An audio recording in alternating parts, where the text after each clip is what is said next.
হাসিনাকে যখন হাত মাথায় হাত বুলিয়ে দিয়ে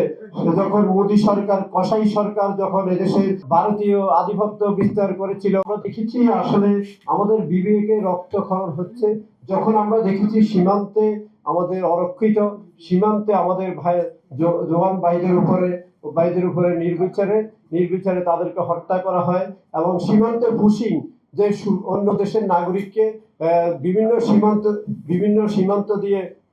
নাগরিকদেরকে বাংলাদেশে পুশিং করে, তখন আমাদের বিবেকের তাড়নায় আমরা আজকে এই সমাবেশ গোল টেবিল বৈঠক শুধু আজকে নয়, এটা আমরা দীর্ঘ আন্দোলন সংগ্রামে আমরা দেখেছিলাম। ফ্যাসিস্টদের সময় যে শেখ হাসিনাকে যখন মাথায় হাত বুলিয়ে দিয়ে যখন মোদী সরকার কসাই সরকার যখন এদেশে ভারতীয় আধিপত্য বিস্তার করেছিল, ভারতীয় নাগরিকদের হরদমে এদেশে যাতায়াত ছিল এবং এদেশের বিচার ব্যবস্থা থেকে শুরু করে আইন শৃঙ্খলা বাহিনী সকল কিছুকে যখন বদ্ধ পরিকর মানে অনিয়ন্ত্রিত ছিল, তখন আমরা দেখেছি তখন তৎকালীন সরকারের বিরুদ্ধে যখন আমাদের লড়াই সংগ্রাম হয়েছে, আমরা যখন আমাদের জাতীয় নেতৃবৃন্দ সহ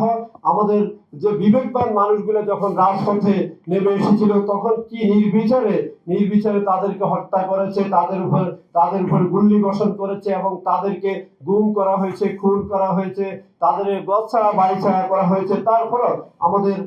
জাতীয় নাগরিক অর্থাৎ দেশপ্রেমিক মানুষগুলো কিন্তু তারা ঘরে বসে থাকেনি, তারা তাদের জীবন বাজি রেখে তারা আন্দোলন সংগ্রাম করেছে, তারা এদেশের স্বাধীনতা সার্বভৌমত্বকে রক্ষার জন্য তারা জীবন বাজি দিয়ে সেদিন আমরা দেখেছি ওই শেখ হাসিনার পতন ঠেকাতে পারেনি। আমরা আজকে বলতে চাই প্রিয় বন্ধুরা আমার, আজকে আমাদের অনেক সময় এসেছে, আমরা যখন আমাদের নেতা জনাব তারেক রহমান যখন প্রাণ নিয়ে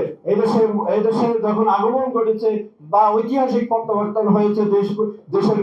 দেশকে পুনর্গঠনের জন্য যখন দায়িত্ব নেওয়া হয়েছে, তখন আমরা দেখেছিলাম এক শ্রেণীর গুপ্ত বাহিনী আজকে বাংলাদেশের